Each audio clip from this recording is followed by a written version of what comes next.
भगवान के पवित्र प्रांगण में कबीर आश्रम सेवा समिति के तत्वाधान में त्रिदिवसीय विशाल कबीर सत्संग समारोह के पावन मंच पर विराजमान मानव समाज के पथ प्रदर्शक वंदनीय संत समाज, साध्वी समाज, सत्संग प्रेमी सज्जनों, श्रद्धा मूर्ति देवियों और प्यारे बच्चों,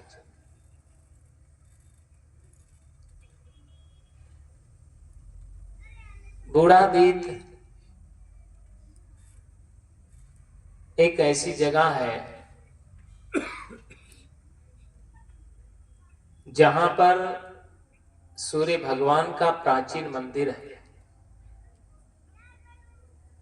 और यहीं पर प्राचीन कबीर साहब की परंपरा के संत रहे, उनकी पावन समाधि भी है। आप सब जानते हैं सूर्य का मतलब क्या होता है? प्रकाशवान। सूर्य जब उदय होता है तो पूरी प्रकृति अंधकार से प्रकाश की ओर चल पड़ती है। जितने भी पशु हैं, पक्षी हैं, चिड़िया हैं, वो भी चहचहाना प्रारंभ कर देती है। इसलिए मैंने तो कविता ही लिखी कि किरणें फैलाता सूरज, किरणें फैलाता सूरज जब आसमान पर आता, सारी सृष्टि जग जाती है और अंधकार छट जाता। खिल उठती कलियां सारी, खिल उठती कलियां सारी, फूलों बन महकाती है, करते किलोल सब पक्षी, चिड़िया भी चहचहाती है।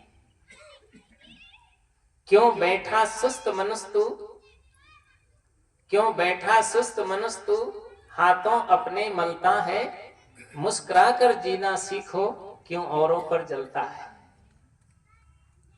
सुर दुर्लभ जीवन पाया, सुर दुर्लभ जीवन पाया, क्या कीमत तुमने जानी, क्षण क्षण अमूल्य है इसका, तू छोड़ जरा नादानी।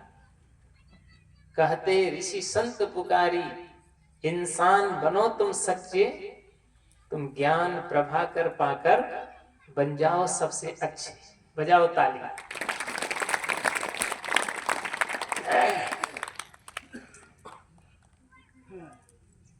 सदगुरु कबीर साहब का एक बहुत प्यारा सा दोहा है कि तिमिर गया रवि देखते, तिमिर गया रवि देखते, कुमति गई गुरु ज्ञान, सुम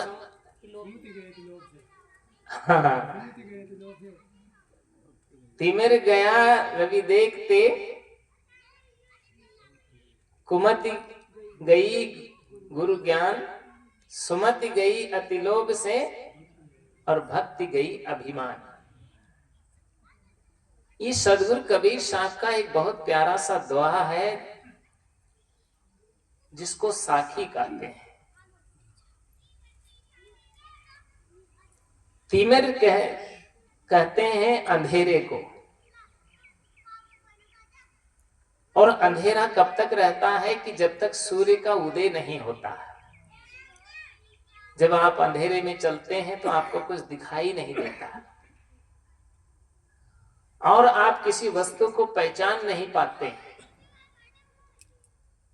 और आपके मन में भ्रम भी पैदा हो जाता है। जैसे आप रास्ते में चलते हैं रात्रि के समय में और कहीं आपको जो है तो एक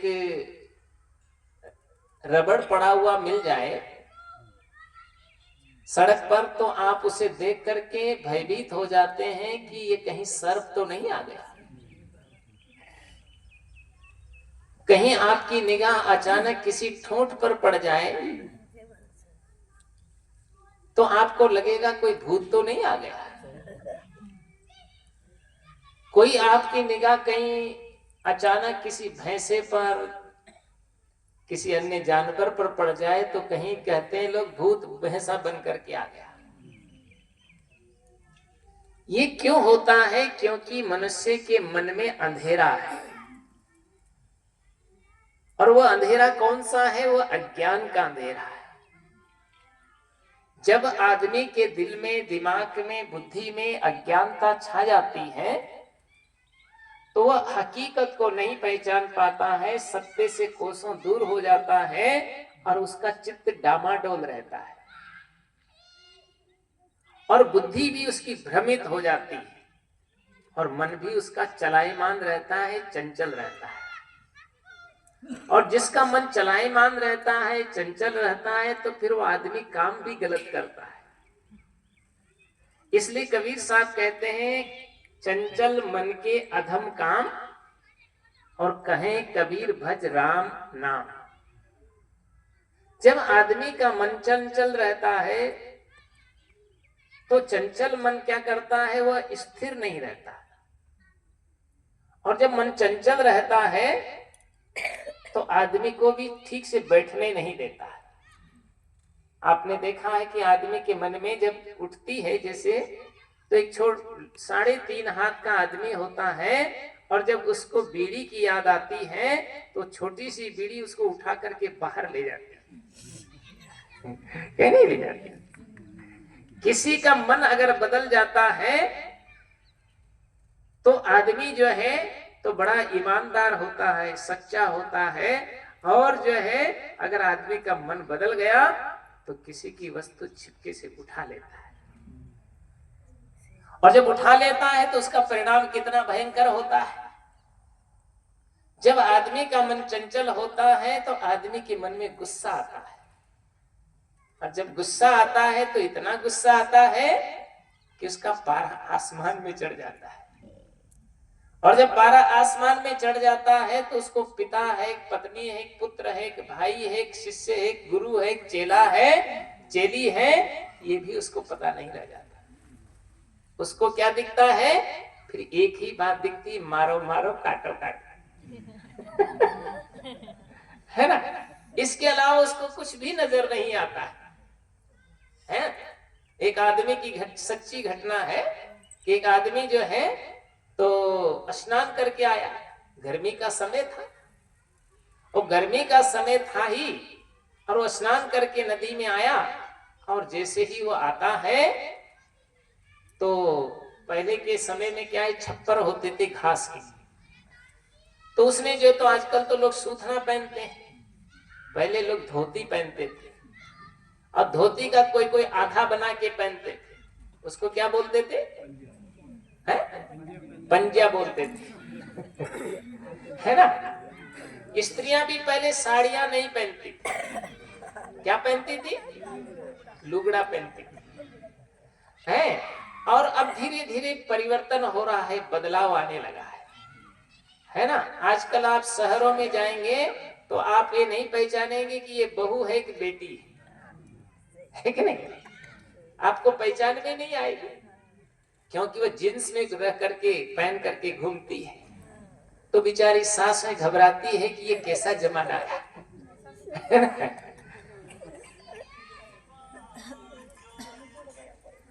तो उसके मन में होता है कि कैसा जमाना आया है। हम इंदौर में थे तो एक जो है तो पति पत्नी हमारे पास में आए और वो आकर के क्या कहते हैं कि गुरुजी देखो कैसा जमाना आया है। मैंने कहा भाई कैसा आया है? बोला हम लोग जब कहीं बाहर जाते थे पति पत्नी साथ में रहते थे, लेकिन जो है तो मर्यादा में रहते थे, एक दूसरे की मर्यादा करते थे, एक दूसरे से मर्यादा से बोलते थे और एक दूसरे का नाम तक नहीं पुकारते थे। और आजकल कैसी मर्यादा है, ये कैसा जमाना आया है कि ये अपनी पत्नी और पति दोनों हाथ में हाथ धर के कंधे पे बाजार में घूमने जाते हैं। बोला हम ये देख करके मन हमारा घबराता है। तो मैंने कहा इसमें चिंता करने की बात नहीं है, कम से कम वो अपनी पत्नी के साथ तो घूमता है, यही बहुत बड़ी ईमानदारी है। नहीं तो लोग तो दूसरे की पत्नियों के साथ घूमते हैं कितनी विचित्रता है, कितनी विडंबना है, कितनी संस्कृति बदल रही है, कितनी सभ्यता हमारी खोती जा रही है, कितने संस्कार बोने होते जा रहे हैं और कितना जीवन में परिवर्तन आता चला जा रहा है। जीवन में परिवर्तनता तो आनी चाहिए, अच्छी बात है, लेकिन अच्छी परिवर्तनता आनी चाहिए। परिवर्तनता तो आनी चाहिए, लेकिन स्वभाव में परिवर्तन होना चाहिए, खान पान में परिवर्तनता आनी चाहिए, व्यवहार बर्ताव में परिवर्तनता आनी चाहिए, सहनशीलता में परिवर्तनता आनी चाहिए, रहन सहन में परिवर्तनता आनी चाहिए, और उसका जीवन इतना अच्छा हो ताकि आपको देख करके ही दूसरे लोग समझें कि वास्तविक में इसका जीवन कितना अच्छा है। आप आसपास के लोग भी उसकी दुहाई देने लगे कि अगर तुमको सीखना है तो उस देवी से सीखना, उस माता जी से सीखना, उस बहन से सीखना, उस भाई से सीखना, उस माई से सीखना, और उस पिता से, उस पुत्र से, उस भाई से सीखना। हम अपने जीवन को इतना अच्छा बना लें ताकि लोगों को जो है एक अच्छा मार्ग मिले, एक अच्छी सीख मिले, एक अच्छी प्रेरणा मिले। तो प्रेरणा अगर आप देना चाहते हैं तो जीवन में बदलाव लाना पड़ेगा। बदलाव कैसे लाएंगे? उसके लिए अपने मन को साधना पड़ेगा। एक दूसरे की देखा देखी नहीं करेंगे। देखा देखी करने से क्या होता है कि जीवन खराब होता है। एक आदमी जो है शहर में गया और शहर में जाकर के जब वो देखा तो कोई आदमी जो है तो खड़े खड़े जो है तो पेशाब कर रहा था। आजकल सभ्यता ही चल गई कि जो बैठ के पेशाब करता है उसको मूर्ख समझते, जो खड़े खड़े करता है तो लोग उसको बुद्धिमान मानते हैं। लेकिन वो बुद्धिमान है कि बुद्धू है वो है? लेकिन लोगों की मान्यता है। वो खड़े खड़े पेशाब कर रहा था, गांव के आदमी ने भी देख लिया। जब गांव का आदमी गांव में आया तो वो भी खड़े खड़े पेशाब करना शुरू कर दिया। जब वो खड़े खड़े पेशाब कर रहा था तो इतने में एक गांव का आदमी आया, उसने कहा अरे भैया ये क्या कर रहा है? तो उसने कहा तेरी अकल मारी गई, मैं गांव को भी शहर बना रहा मैं गांव को भी शहर बना रहा हूं। आप बताइए, उसके खड़े खड़े पेशाब करने से गांव शहर बन जाएगा। तो आदमी अच्छी प्रेरणा कम सीख पाता है, आदमी गलत प्रेरणा बहुत जल्दी से सीख लेता है। इसलिए जीवन में आप ये बात याद रखिए, अगर हमको सीखना है, जानना है, पहचानना है और चलना है तो हमें अच्छी दिशा, अच्छी प्रेरणा और अच्छी सीख लेकर के चलना चाहिए। अगर जब ये हमारे अंदर में ये भाव आ जाएगा, कब आएगा? जब आपका मन की चंचलता मिटेगी। अगर मन आपका चंचल रहेगा तो मन का तो स्वभाव होता है उत्पात करना। तो मैंने कथा शुरू किया था कि वो व्यक्ति स्नान करके आता है और स्नान करके आया और जो है तो छप्पर पर अपनी धोती सुखा दिया, और जैसे धोती उसने सुखाया तो हवा तो तेजी से चल रही थी, गर्मी का महीना था। संजोग ऐसा हुआ कि वो जो धोती थी वो जो है तो हवा के वेग से नीचे गिर गई, और जैसे नीचे गिरी तो बेचारा फिर उठाया और उसको जाके तालाब में धोया और फिर सुखा दिया। थोड़ी देर के बाद बैठा ही था और फिर हवा तो चली रही थी और फिर गिरी, और फिर जो है तो उसने सोचा कि फिर गिर गई, तो फिर उसने तालाब में धोया और फिर सुखाया। ऐसे 3-4 बार उसने किया, लेकिन जो है तो फिर हवा धोता, फिर सुखाता, फिर धोता, फिर सुखाता, फिर गिर जाती। तो जब आखिरी में जब फिर धो करके लाया, जोश तो था ही उसको, और फिर सुखाया तो फिर गिर गई। तो उसको आया गुस्सा, और इतनी जोर से गुस्सा आया, इतनी जोर से गुस्सा आया कि उसने तो आओ देखा न ताओ, और उस धोती को उठाया और गोल किया, और गोल करके एक लंबा सा बांस लाया। और पानी बहने का घर में नावदान नहीं होता है और उस नावदान में रख करके और उसके ठोसा मारता है, कहता है कि और उड़ेगी और उड़ अब तो उस धोती की उसने चिंदी चिंदी उड़ा दी। अब क्या करे बेचारा। और जब उसको अंदर में घुसा दिया नापदान में और फिर अंदर गया, तो अंदर में पहले आपको पता था कि मकान के दरवाजे थोड़े छोटे होते थे, नीचे होते थे, क्योंकि मकान ही नीचे होते थे। तो जो है तो झुक करके नहीं चला, जोश में था, वो खोया हुआ तो था ही, और उसकी खोपड़ी में जोर से लगी। और जैसे ही खोपड़ी में जोर से लगी तो उसका गुस्सा और बढ़ गया। उसने कहा ये भी जो है तो बार बार लगती रहती, चला आज तेरे को भी ठीक करता हूं। और लाया कुल्हाड़ी, और कुल्हाड़ी से काट करके फेंकते हुए क्या कहता है कि और लगेगी और लगेगी। आखिरी में जो है तो उसने कुल्हाड़ी से काट के फेंक दिया उसको। अंदर गया, पत्नी से कहा कि भोजन भोजन। तो पत्नी भी आज थोड़े काम में व्यस्त थी तो जरा लेट हो गई। उसने कहा कि भाई जो है तो भोजन बनाने में थोड़ा लेट हो गई हूँ, काम ज्यादा था, अभी पकाती हूँ। उसने कहा तू भी बहानाबाजी लगाते रहती, चल तेरे को भी ठीक करता हूँ। अब एक तो उसको भी जमाया ही होगा। अब भोजन कौन पकाए? अब भोजन पके तो कैसे पके? तो उसने सोचा भूखा तो था ही, चलो उसने सोचा मैं ही बनाता हूं। और कभी भोजन पकाया नहीं था, उस समय तो कोई गैस नहीं था, आजकल तो गैस का कानेट हो, चूल्हा जल जाता है। उस जमाने चूल्हे में पकाना पड़ता था। और उसने जो है तो चूल्हे में को जलाने की कोशिश किया, लेकिन वो चूल्हा जलता फिर बुझ जाता फिर जलता और फिर बुझ जाता, फिर जलता फिर बुझ जाता। बेचारा फूंक देते देते आंखों से आंसू गिरने लगे उसके। तब उसको आखिरी में गुस्सा आया और एक जो है तालाब से बाल्टी भर के पानी लाया, और बाल्टी भर के पानी ला करके क्या कहता है उसमें उड़ेलते हुए चूल्हे में कि और बुझेगा, ले और बुझ। अब चूल्हे में पानी पानी हो गया। अब बताइए, आखिर में जो है तो दोनों पति पत्नी का एकादशी का व्रत हो गया। जब उसका गुस्सा थोड़ा शांत हुआ, जब आदमी का गुस्सा शांत होता है तब उसका दिमाग ठंडा होता है। जब दिमाग ठंडा होता है तो परिस्थितियां याद आती है। जब परिस्थितियां याद आती है तो देखता है कि जो है तो स्नान करेंगे तो धोती नहीं है, दरवाजा काट के फेंक दिया है, तो घर में चोर घुस सकते हैं, कुत्ते घुस सकते हैं, उसकी व्यवस्था करना है। पत्नी को जमा दिया तो पत्नी भी रूठी है, और जो है तो चूल्हा में भोजन भी नहीं पकेगा। कितनी समस्याएं पैदा कर लिया। एक उसने अपने मन की बेवकूफी के कारण कितनी कितनी समस्याओं से उसका जीवन घिर गया। अगर वो थोड़ा सा मन को कंट्रोल कर लेता, मन को रोक लेता, या विवेक करके उसको सुखा दिया करता, तो आज उसके ये नंबर नहीं आता।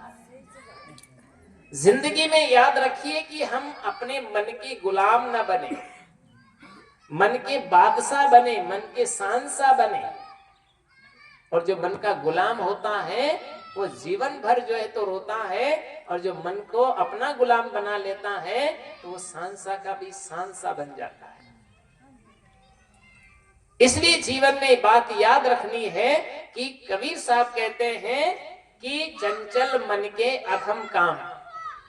आपका मन चंचल होता है, उस मन को कंट्रोल करने का तरीका सीखें। वो तरीका कौन सिखाएगा? वो सत्संग सिखाती, गुरुजन सिखाते हैं, संत सिखाते हैं। क्यों सिखाते हैं? क्योंकि संत जो है तो शांति प्रिय होते हैं। संतों में भी क्या होता है, कितने लोग बड़े उत्तेजित होते हैं, थोड़े में भी आग बबूला हो जाते हैं। कभी कभी साधु भी लड़ जाते हैं तो चिमटा चलाते हैं। हाँ बताओ, कभी कभी साजियां भी लड़ती तो बिल्ली की तरह लड़ती। कभी कभी जो है मैंने देखा है कि लोग इतने जोश में आ जाते हैं, संसारी लोग, कि उनको पता नहीं चलता है क्या क्या क्या कर बैठते हैं। फिर उनको तमाम समस्या का सामना करना पड़ता है। सास हो, चाहे बहू हो, चाहे पिता हो, चाहे पुत्र हो, चाहे गुरु हो, चाहे शिष्य हो, चाहे कोई भी हो, उसको जो है तो बड़ी शालीनता से अपना जीवन जीना चाहिए। अगर शालीनता से जीवन नहीं जियोगे तो तुम्हारी जिंदगी संकट में पड़ जाएगी और थोड़ी सी गम नहीं खाने का परिणाम फिर तुम्हें ज्यादा तकलीफें सहना पड़ेगा। इसलिए कबीर साहब ने कहा कि गम समान भोजन नहीं, जो कोई गम को खाए, और अमरीश गई गम खाइया तो दुर्वासा बिल्ला है। गम के समान संसार में कोई भोजन नहीं, इसलिए कम खाना सीखे। इसलिए 3 बातें याद रखिए जिंदगी में कि कम खाना, गम खाना और नम जाना। 3 बातें जिंदगी में आप गांठ बांध लीजिए। जैसे पहले की स्त्रियां क्या करती थी, पढ़ी लिखी नहीं होती थी, क्योंकि स्त्रियों को पढ़ने नहीं दिया गया। पहले उनको पढ़ने का चांस ही नहीं दिया गया। ये बताते रहे लोग उनको, कितना पढ़न काहे करेगी है। उनको जो है तो आगे बढ़ने नहीं दिया, उनको कुचलने का काम किया। अगर नारियां पढ़ गई होती, सुसंस्कारी बनी होती, सदाचारी हो जाती, तो अपने बच्चों को भी वैसा अच्छा बना पाती। आज वर्तमान की स्थिति ये है कि आज देखो बेटियां पढ़ रही है, तो बेटियां पढ़ करके कोई डॉक्टर है, कोई मास्टर है, कोई इंजीनियर है, कोई राजनेता है, कोई धर्म नेता है, कोई क्या है, तो वो जो है तो उनके अंदर में योग्यता आ गई। लेकिन उन पढ़ी लिखी देवियों को और पढ़े लिखे बच्चों को भी ये बात याद रखनी चाहिए कि हम पढ़ गए हैं, लेकिन जिन तुम्हारे माँ बाप अनपढ़ होकर के भी चटनी रोटी खा करके भी तुम्हें आगे बढ़ाने की कोशिश में रहे, तुम उनका तिरस्कार जिंदगी में कभी नहीं करना। नहीं तो लोग पढ़ करके भी जो है तो उनकी अवहेलना करना शुरू कर देते हैं। ये कभी अपने जीवन में मत करिए कि आप किसी की अवहेलना करें, उनका सम्मान करिए, उनका आदर करिए। और अगर आप आदर करेंगे तो आपको भी आदर मिल जाएगा, और अगर आप निरादर करेंगे तो आपको भी निरादर ही मिलेगा। इसलिए जिंदगी में याद रखिए कि तिमिर गया रवि देखते। ये सारी बातें क्यों होती हैं? क्योंकि हमारे जीवन में अंधकार है, अज्ञान है, और अज्ञान को दूर करने के लिए रवि की आवश्यकता है, प्रकाश की आवश्यकता है, सूर्य की आवश्यकता है। जब सूर्य उदय होता है तो अंधेरा दूर हो जाता है। इसी प्रकार से जिस मानव के हृदय में ज्ञान की रोशनी आ जाती है, ज्ञान का प्रकाश आ जाता है, ज्ञान की ज्योति जल जाती है, ज्ञान का जो है तो मार्तंड उदय हो जाता है और ज्ञान का प्रभात हो जाता है, तो उसका जीवन जो है तो आनंदमय होता है, सुखी हो रहता है, और उसका जीवन भी दूसरों के लिए प्रेरणा का स्रोत बन जाता है। इसलिए जीवन में याद रखिए कि तिमिर गया रवि देखते और कुमति गई गुरु ज्ञान। जिंदगी में कुमति क्यों चली? कुमति आती है, सुमति और कुमति 2 बहिनी है। और तुलसी जी ने मानस में लिखा, सुमति कुमति सबके उर रही। अरे बातें न करो। सुमति कुमति सबके उर रही। सुमति और कुमति सबके पास में रहती। अब आप कौन सी बहन से प्रेम ज्यादा करते हो ये आपके ऊपर निर्भर करता है ना। कुमति से प्रेम करोगे तो तुम्हारा बंटा ढाड़ हो जाएगा, तुम्हारी जिंदगी खराब हो जाएगी, क्योंकि उसका तो स्वभाव है बिगाड़ने का। जैसे कुमति आई थी अयोध्या में है, और अयोध्या में कुमति आने का परिणाम क्या हुआ? कुमति जो है तो कैकेयी के साथ भी आ गई। कौन आई थी? कैकेयी के साथ में कौन आई थी? नाम क्या था उसका? मंथरा, है ना। और उस मंथरा ने इतना जो है तो कैकेयी को मंत्र दिया, इतना उसको बहका दिया, और उसका दुष्परिणाम इतना भयंकर हुआ कि जो है तो राजा दशरथ की मृत्यु हो गई। राम को बन जाना पड़ा। तीनों रानियां विधवा हो गई और भरत को जो है तो खड्डा खोद करके जमीन में तप करने का नंबर आ गया। राम लक्ष्मण जानकी को वन चले जाना पड़ा। और इतना ही नहीं कि जीवन भर जो है तो पश्चाताप की अग्नि में जलना पड़ा और पूरी अयोध्या में हाहाकार मच गया। एक मंथरा के आ जाने से, एक कुमति के आने से जो है तो पूरी अयोध्या में विकृतियां आ गई। जिंदगी में याद रखिए, ये अयोध्या क्या है? ये अयोध्या हमारी बॉडी है, हमारा शरीर ही अयोध्या है। और अयोध्या में जो है तो 10 दरवाजे हैं। वो 10 दरवाजे हमारी ये बॉडी, हमारा जो शरीर है, यही इसके 10 द्वार है। 2 आंखें, 2 कान, 2 नाक, मुंह, गुदा और उपस्थ और एक सिर में मानते हैं।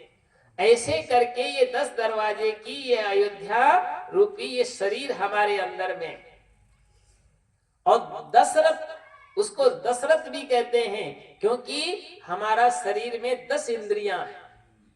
कितनी इंद्रियां हैं? 10। कौन कौन सी है?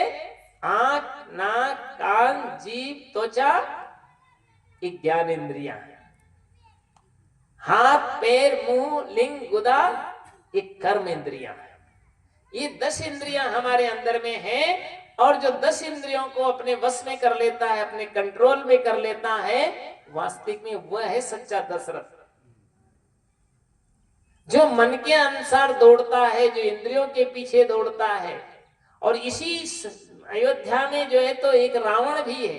कौन सा है? मन रूपी रावण है ना। और मन रूपी रावण जो है तो किसको लेने आता है? आपके अंदर में शांति रूपी सीता है। उस शांति रूपी सीता को हरण करने के लिए आता है। और शांति रूपी सीता को हरण करके जब ले जाता है, कब जाती है शांति रूपी सीता? जब आपके मन में लालच जगता है। जिस आदमी के मन में लालच आ जाता है, लोभ आ जाता है, प्रलोभन जग जाता है, वो आदमी जो है तो शांति उसकी चली जाती है, शांति भंग हो जाती है। वो लालच के पीछे दौड़ता रहता है। जैसे सीता जी को लालच आ गया। अब आप कहेंगे कि सीता जी को भी कोई लालच आएगा? आया था? ये सब जानती है। किसमें लालच आया? उनको लालच आया सोने का हिरन में। सोने का हिरन देखा उसने। अब आपको पता है कि सोने का हिरन होता है, लेकिन नहीं होता है। फिर भी उसकी सुंदरता देख करके, उसकी चमक देख करके आप देखते हैं, देखन में सोना लगे सकल जग कांच है। अरे हाँ पलटू जीना झूठ तो मरना साच है। इसलिए आदमी को चमक को देख करके लोभित नहीं होना चाहिए। स्त्रियों को भी याद रखना चाहिए कि सोना, चांदी, रुपए, पैसे, धन दौलत में सुख नहीं है। अगर इसमें ही सुख होता तो रावण के पास तो पूरी लंका ही सोने की। अगर पुत्रों में ही सुख होता तो रावण के पास तो बहुत पुत्र बताए हैं। 1 लाख पूत, 1.25 लाख नाती।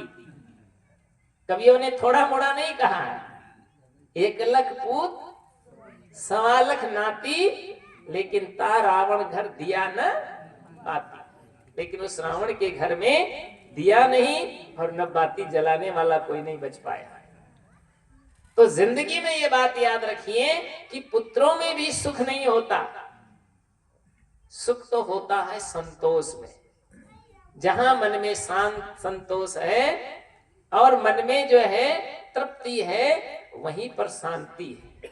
लेकिन सीता जी जो है प्रलोभन में पड़ जाती है, लोभ लालच में पड़ जाती है और कहती है कि भाई जो है राम जी से कह दिया कि जाओ वो जो मृग जा रहा है उसका चाम चाहिए।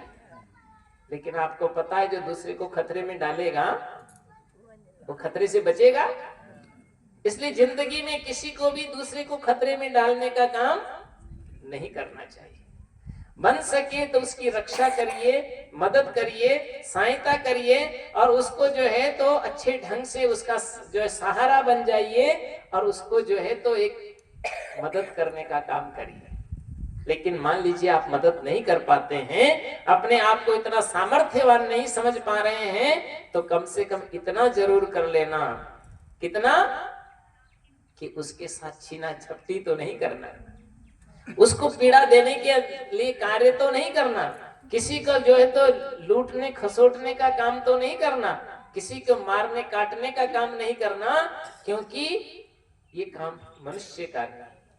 मनुष्य को हमेशा इस बात का ध्यान रखना है कि हम दूसरे की मदद करें, उसको मनुष्य कहते हैं।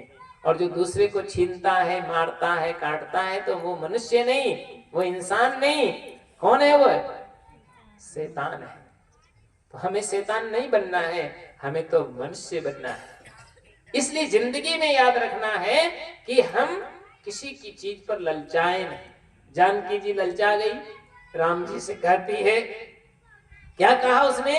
कि बोला उसका चाम चाहिए। वो देखो सोने का मृग है। राम जी बहुत समझदार थे, उन्होंने कहा देवी सोने का मृग नहीं होता है। लेकिन उन्होंने कहा कि नहीं नहीं होता नहीं, देखो सामने जा रहा है, क्योंकि उसकी दृष्टि तो सोने पर थी ना।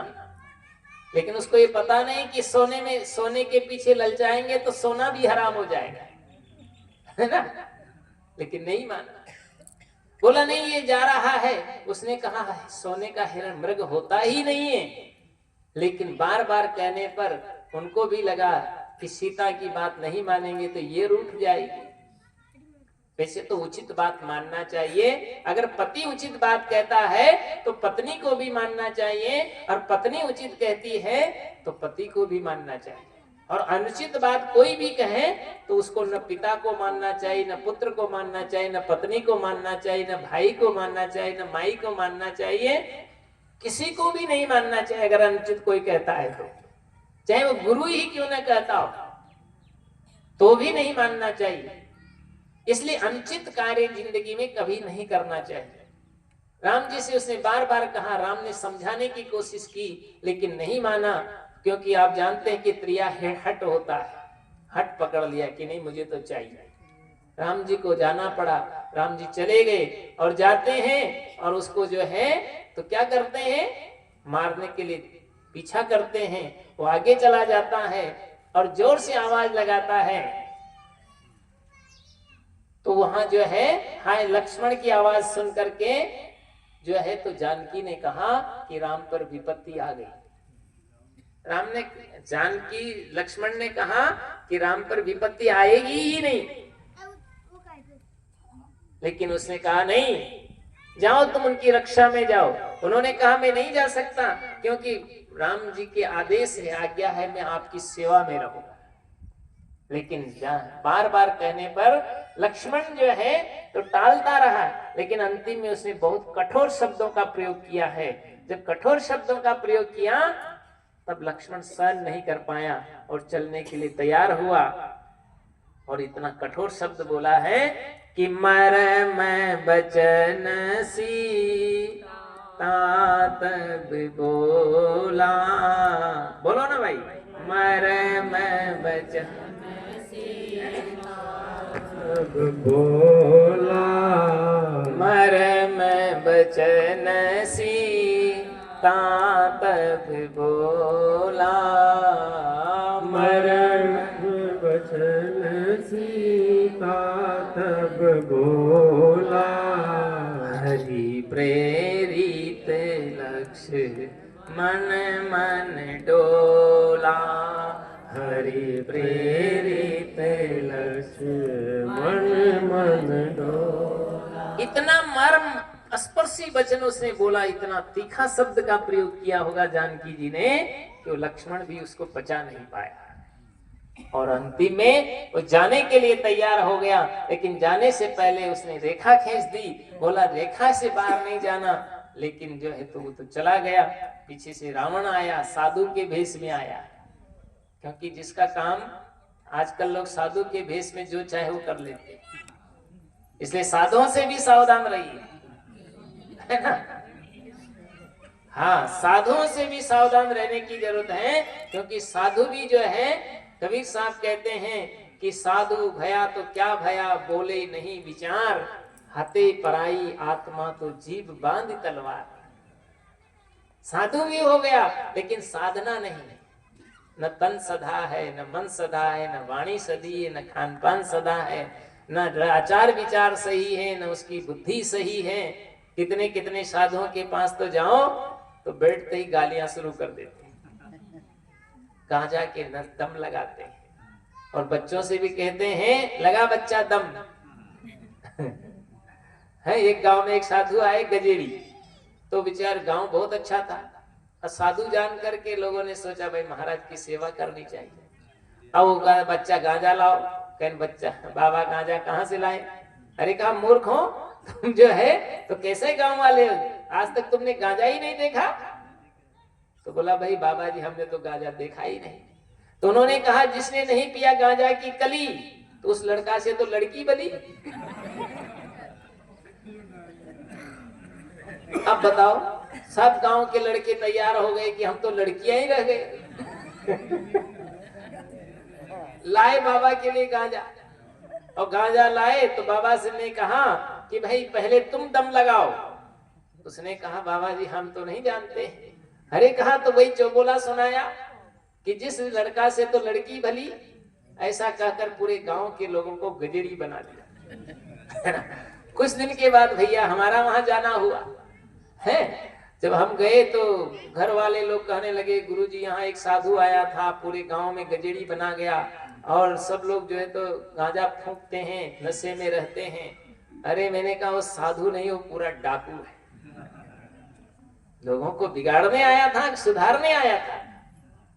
है जिंदगी में जो है तो साधु का मतलब होता है जिसके द्वार पे जाइए, जिसके पास बैठ जाइए तो उसके जीवन में शांति और आनंद आ जाए, उसका जीवन बिगड़ा हो तो भी सुधरने की कगार पर चला जाए। ये कौन सा साधु आया जो तुम्हारा जो है तो जीवन बिगाड़ने का काम कर रहा है? तो जिंदगी में याद रखिए कि साधुओं से भी सावधान रहने की आवश्यकता है ना। और जो साधु होकर के भी सावधान नहीं रहा तो साधु नहीं, केवल बरूपिया है। बरूपिया जानते हो ना, पहले गांव में खूब आते थे बरूपिया, अब आते होंगे कि नहीं? तो बहरूपिया जो होते हैं वो कभी राजा बन जाते हैं, कभी भिखारी बन जाते हैं, कभी स्त्री बन जाते हैं, कभी हनुमान बन जाते हैं, कभी रावण बन जाते हैं, कभी क्या बन जाते हैं, और फिर घर में जाकर के वही जैसा का तैसा हो जाते हैं। उसको कहते हैं बहरूपिया, है ना। तो ये बहुत प्रकार के रूप धरने वाले को बहरूपिया कहा जाता है। तो इसलिए हमें भी याद रखना है कि हम बहरूपिया नहीं बने, हम अपने जीवन को अच्छा बनाने का काम करें, सच्चाई के मार्ग पर चलें, और सच्चाई के मार्ग पर जब चलोगे तो जिंदगी जीने में भी आनंद आएगा। इसलिए जो है किरणें फैलाता सूरज जब आसमान पर आता, सारी सृष्टि जग जाती, अंधकार छट जाता। जब सूर्य उदय होता है तो पूरी सृष्टि जग जाती है, कमल खिल जाते हैं। आप लोगों ने कितना सुंदर जो है यहाँ पर जो है तो देखो सरोवर में कमल खिल रहे हैं, देख करके मन खिलता है। और वास्तविक है कि जिस प्रकार से कमल खिलता है वैसे आपका भी दिल खिला रहना चाहिए। उदास मत रहिए, हताश मत रहिए, निराश मत रहिए, परेशान मत रहिए। जैसे गुलाब खिलता है, जैसे कमल खिलता है, और कीचड़ में रह करके भी कितना खिलता है, ऐसे आप संसार के कीचड़ में रह करके भी आप अपने जीवन को संसार से अलग बना लीजिए, खिला करके रहिए, है ना। इसीलिए तो संतों ने गाया है कि संसार में रहें, लेकिन संसार में कैसे रहना है? जो जग में रहो तो ऐसे रहो जैसे जल में कमल का फूल रहे। जो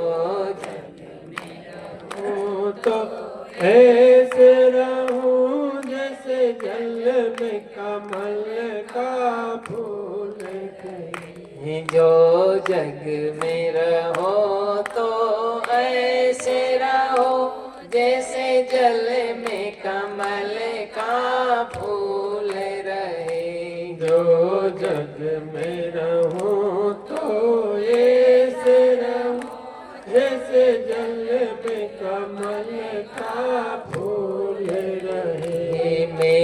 सब अवगुण दोष समर्पित हो गुरुदेव तुम्हारे चरणों में। मेरे अवगुण दोष समर्पित हो गुरुदेव तुम्हारे चरणों में। अब सौंप दिया इस जीवन का सब भार तुम्हारे चरणों में। अब सौंप दिया इस जीवन का सब भार तुम्हारे चरणों में। मुझ में बस फर्क यही, तुझ में मुझ में बस फर्क यही। तुम नारायण हो, तुम नर हो, तुम नारायण हो।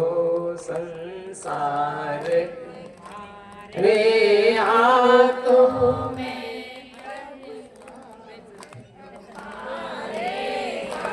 तो मैं अब सौंप दिया इस जीवन का सब भार तुम्हारे चरणों में। अब सौंप दिया इस जीवन का सब भार तुम्हारे।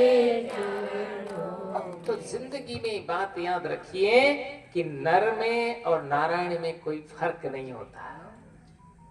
अगर मनुष्य में इतनी ताकत है कि वो नर से ही तो नारायण बनता है।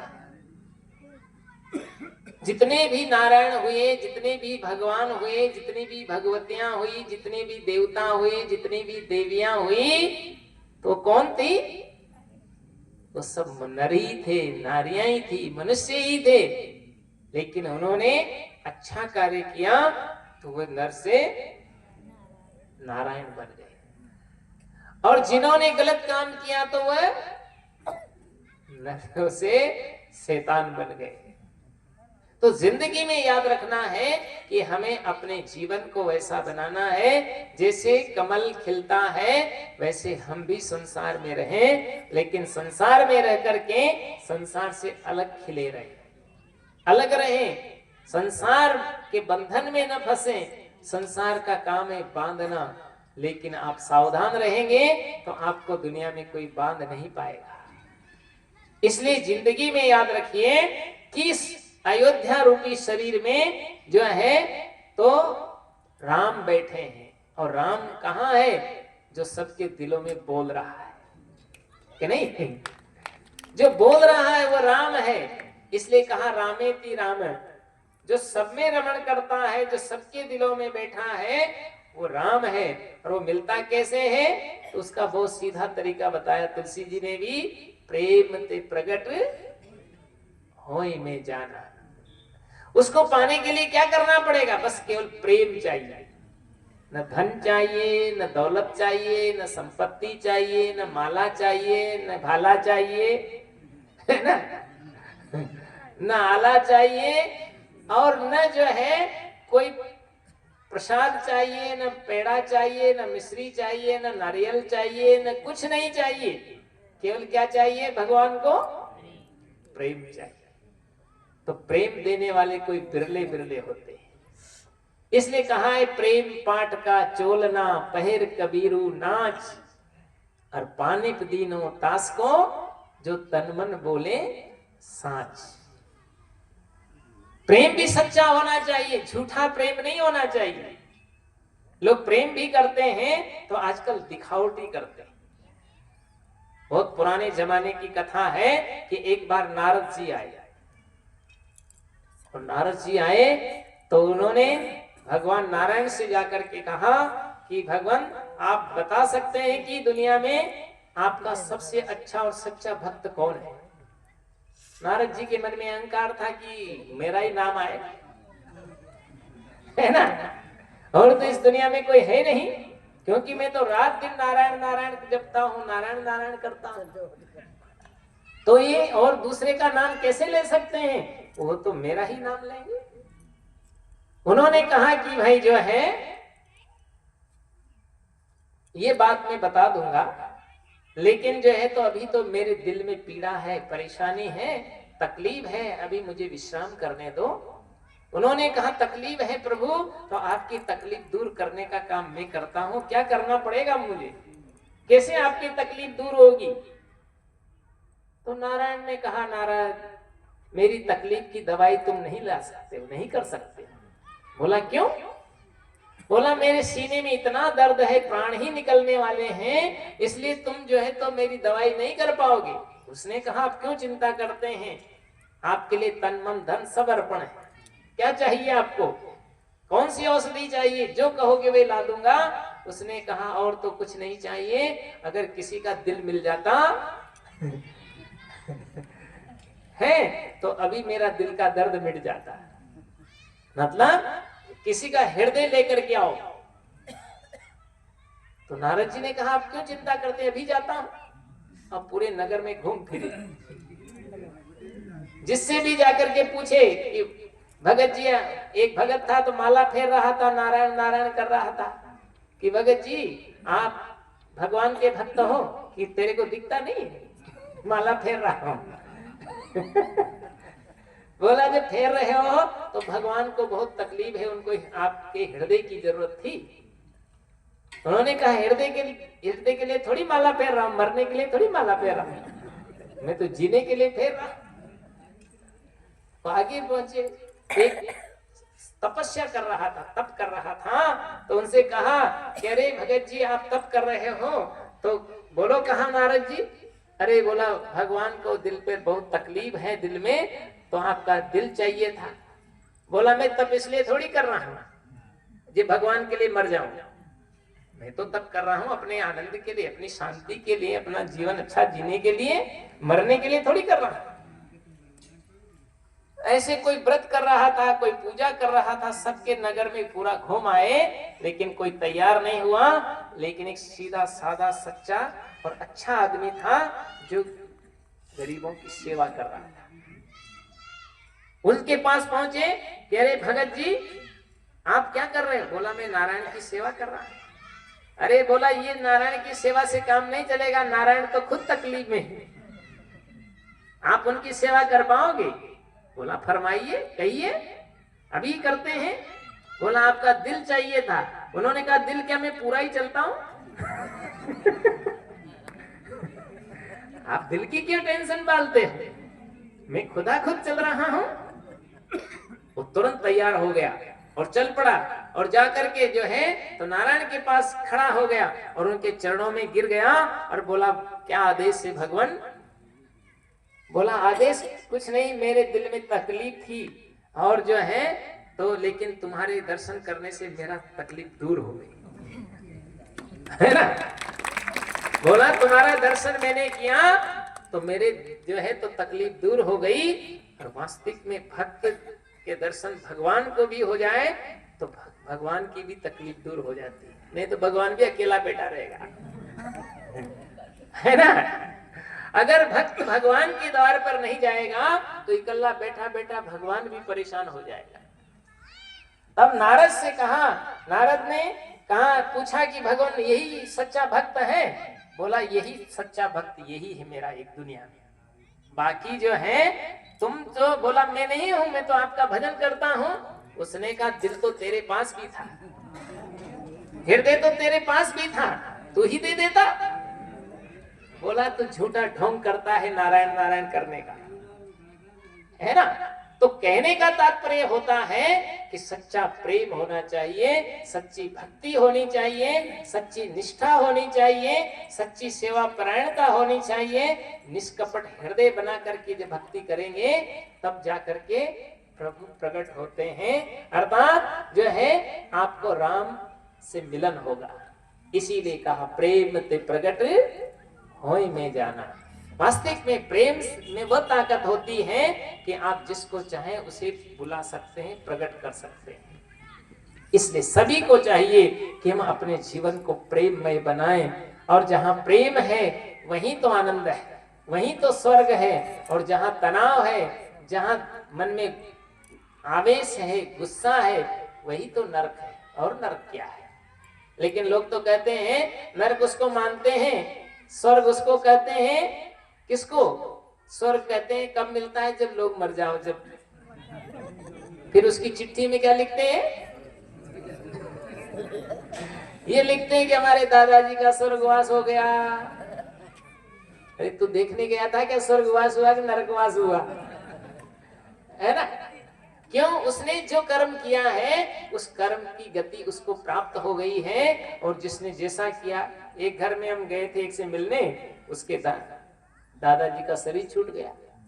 उसने फोन किया, बोला गुरुजी हमारे दादाजी का शरीर छूट गया, तो आप आ जाते तो अच्छी बात है।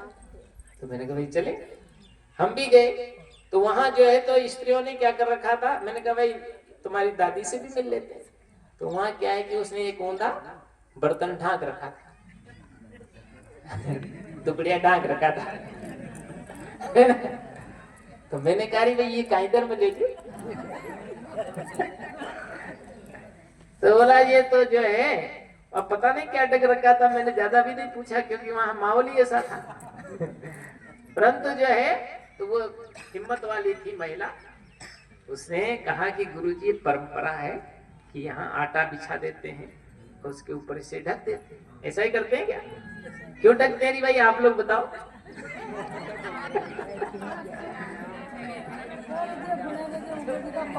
हाँ अब देखो, अब उसमें वो इसलिए ढकते हैं, ये बता रही है तो जिस योनि में जाएगा उसके पग के चिन्ह बन जाएंगे। तो मनुष्य का पग तो वहां माओगा ही कोई नहीं, पता कहीं जानवरी बना बचाओ चे कहीं वहां। तो ये सब क्या है? ये लोगों ने पुरानी परंपराएं बना रखी। अरे उसके बजाय कहीं चींटियों को डाल दो, बढ़िया उसमें मिश्री घी मिला करके तो पुण्य हो जाएगा। और आटा को ठाक करके लोग रखते। तो संसार बड़ा विचित्र है। तो इस विचित्रता से भी जो है तो व्यक्ति को ऊपर उठने की आवश्यकता है ना? कोई कोई जो है तो जो है लोगों का तरीका भिन्न भिन्न होता है। इसलिए कहने का मतलब यह है कि अगर हम राम को पाना चाहते हैं तो राम कहीं बाहर नहीं है, राम तो हमारे दिल के अंदर में बैठा है। इसलिए किरणें फैलाता सूरज जब आसमान पर आता, सारी सृष्टि जग जाती और अंधकार छट जाता। खिल उठती कलियां सारी, फूलों बन महकाती हैं, करते किलोल सब पक्षी, चिड़िया भी चहचहाती। सूर्य निकलने पर चिड़िया भी चहचहाने लगती। क्यों? बैठा सुस्त मनुष्य। लेकिन आज मनुष्य इतना सुस्त हो गया है, बैठा सुस्त मनुष्य हाथों अपने मलता है, बैठा बैठा हाथ मलता रहता है। अरे हाथ मलने से काम नहीं चलेगा, हाथों से मेहनत करोगे, पुरुषार्थ करोगे, और जो तुम्हारी दरिद्रता चली जाएगी, तुम धनवान बन जाओगे, तुम ज्ञानवान बन जाओगे, तुम बलवान बन जाओगे, तुम बुद्धिमान बन जाओगे, तुम विवेकवान बन जाओगे। अगर मेहनत करोगे तो तुम्हारा जीवन ऊंचाइयों तक पहुंच जाएगा। अगर आलसी बनकर के ही पड़े रह गए तो फिर आपका जीवन बेकार चला जाएगा। इसलिए व्यक्ति को आलसी नहीं बनना है, प्रमादी नहीं बनना है, ढीला ढाला नहीं रहना है। आदमी को होशियार रहना है, सतर्क रहना है, सावधान रहना है। जब सावधानी से जिंदगी जिएंगे तभी तो जीवन अच्छा बनेगा। इसलिए सभी को चाहिए कि हम अपने जीवन को अच्छा बनाने का काम करें। और अच्छा वही व्यक्ति होता है जो सच्चाई के मार्ग पर चलता है, और जो सच्चाई के मार्ग पर चलता है वो व्यक्ति हमेशा आनंदित और सुखी रहता है। इसलिए सभी को चाहिए कि आज ये मनुष्य जीवन हम सबको मिला, इसमें हम भक्ति करें, सत्संग करें, सेवा करें, साधना करें, आत्मचिंतन करें और ध्यान करें, और गुरु की भक्ति करके और संसार सागर से पार हो जाए। इसलिए ये संजीवन हमको मिला है। और इस संसार सागर से पार जाने के लिए इस मानव जीवन एक नौका है। जैसे नौका होती है ना, तो नौका से आप नदी पार कर सकते हैं, और नदी पार कर सकते हैं तो ऐसे ही हमें भी अपने जीवन में जो है तो संसार सागर से पार करने के लिए ये मनुष्य जीवन भी एक नौका के समान है। आप इससे जो है स्वर्ग नरक अपवर्ग निसेनी। तुलसी जी ने मानस में लिखा, क्या लिखा? स्वर्ग नरक आप वर्ग निसेनी, स्वर्ग नरक आप वर्ग निसेनी। ज्ञान विराग भगति सुख देनी, ज्ञान विराग भगति सुख दे। ये जीवन तो वह जीवन है कि आप नरक में भी जा सकते हैं, स्वर्ग में भी जा सकते हैं और मोक्ष की मंजिल को भी पा सकते हैं। निशेनी, निशेनी कहते हैं सीढ़ी को। पहले सीढ़ी नहीं कहते थे, नशेनी ही कहते थे, है ना? उसमें 2 डंडों में डंडे ठोक देते थे उसी को निशेनी कहते थे। तो इसमें से जहां आप जाना चाहें वो आपकी स्वतंत्रता है। इसलिए हम जो है जिंदगी में याद रखें कि मरने के बाद की कल्पना को पीछे छोड़ें, हमें वर्तमान को अपना जीवन अच्छा बनाना है, क्योंकि जो वर्तमान में होता है वही उसी परलोक में भी मिलता है। इसलिए हम अपना जीवन अच्छा बना करके जिए, तभी जीवन सफल और सार्थक होगा। बस मैं ज्यादा बातें नहीं करते हुए अपनी बात को यहीं विराम देता हूँ। चलते चलते एक भजन गाएंगे, फिर आरती होगी, फिर उसके बाद कार्यक्रम समापन होगा। सभी मिलकर के एक भजन गाइए, एक सीधी सादी भाषा का हाड़ोती का भजन सुनाते हैं आप। गुरुदेव का चरणा में मारो लाग्यो मन रो, गुरुदेव का चरणा में मारो लाग्यो मन रो। लाग्यो मन रो रे लगायो दिल रो, लाग्यो मन रो रे लगायो दिल रो। गुरुदेव का चरणा में मारो लाग्यो मन रो, गुरुदेव का चरणा में मारो लाग्यो मन रो।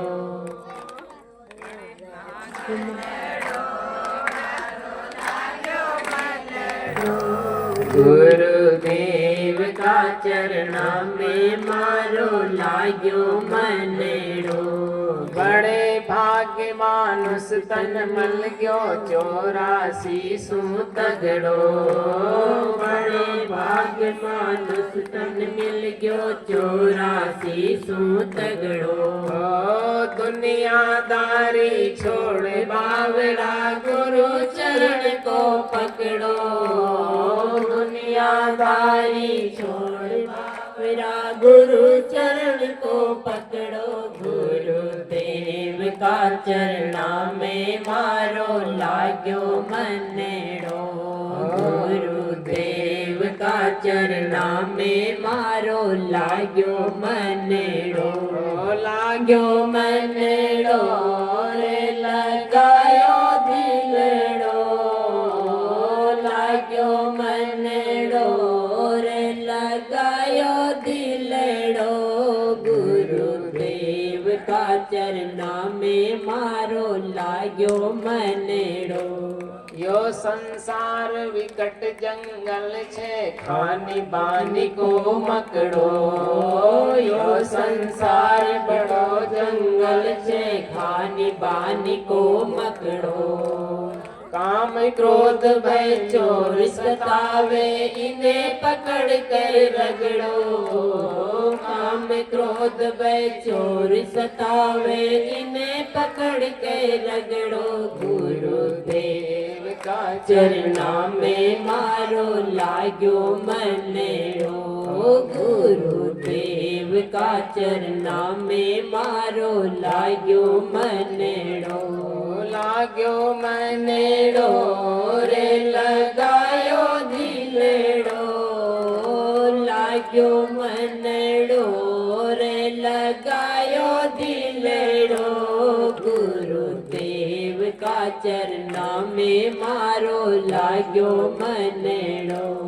धन्य भाग्य गुरु मात पिता और कुटुंब कभी लो परमारथ सो लंगड़ो मात पिता और कुटुंब कभी लो परमारथ सो लंगड़ो गत गुरु भक्ति भजन कर मोक्ष मार्ग को पकड़ो सत्संगत गुरु भक्ति भजन कर मोक्ष मार्ग को पकड़ो गुरुदेव का चरणा में मारो लाग्यो मनड़ो गुरुदेव का चरणा में मारो लाग्यो मनड़ो हाँ धन्य भाग्य गुरु माने मिल गया भव सागर में बेड़ो धन्य भाग्य गुरु माने मिल गया भव सागर में बेड़ो ओ प्रभाकर दिल आनंद घणो छे सारो